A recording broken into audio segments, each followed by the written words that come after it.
Good morning. This is Mike Mock. It's Tuesday, November 29th with the Lansing Trade Group market comments. Lots to talk about here this morning. Let's talk about the calendar again. We mentioned it yesterday, but we want to reinforce it. Today at noon, we have, I believe that's noon Eastern time, we get the USDA releasing a portion of their, what they call their baseline projections.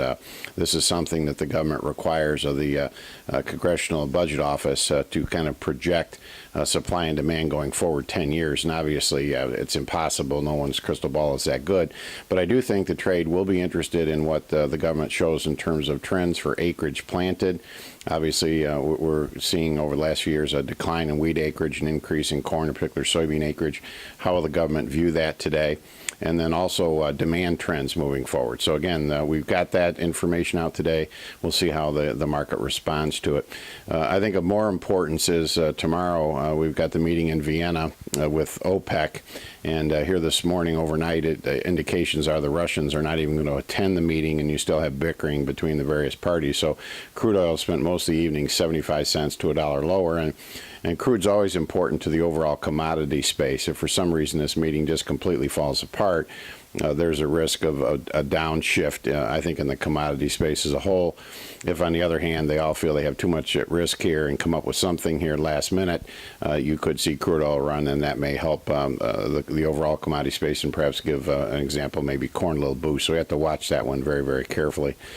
Now, going back last week, the shortened holiday week, and into this week, we've obviously had a very good run, particularly in soybeans. And as we mentioned yesterday, we want to attack that by using the min-max averaging tool, out in the new crop. And people ask us often, why is the emphasis on the tool? And we don't want to have it replace classic, flat price tools. The issue for us is a function of timing. If you have the crop raised, it's in the bin, you can calculate what the flat price at the current level might mean to you. But when you go out in the deferred, with the South American crop still in the process of being raised, with the new crop in the Northern Hemisphere yet to be planted, we think we need to create an environment with more flexibility. So we like the idea of the combination of some sort of floor, so with the ability to have some sort of upside potential, but we want to do it at a reasonable cost.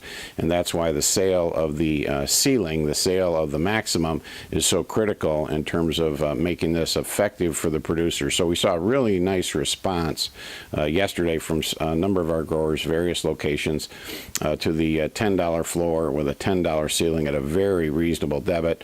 Also a lot of interest in the $3.80 December corn floor versus the $4.20. And the other feature that we want to, again, the good news in this is that the farmer and his banker are now aware that at whatever final price we get next fall, it will be within that band of prices. And I think the second thing, and this is a real relief for the grower, as opposed to buying a put or selling a call in his own paper account where he has to manage that position through the rest of the season. Once this is in place, given the fact that we've now got the options collar around an averaging pricing feature, that basically the contract prices automatically. You don't have to touch it. Once it's in place, it executes, and that's the key for us. The fact that we know now that we are going to have a certain percentage of our crop price somewhere between 10-10.80, and we don't have to be involved in managing that. We think that's a real key here. And again, we route the market higher. We want it to price at the upper end of that range if at ever possible.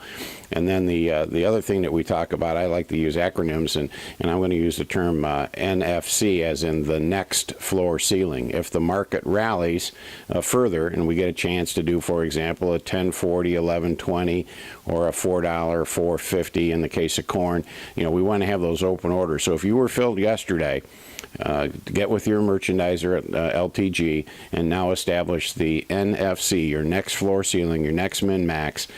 Pick a floor, pick a ceiling that's reasonable, pick a target price that you're willing to spend, and get that open offer in. That's all I got for you now. Have a great Tuesday, and we'll talk to you first thing in the morning.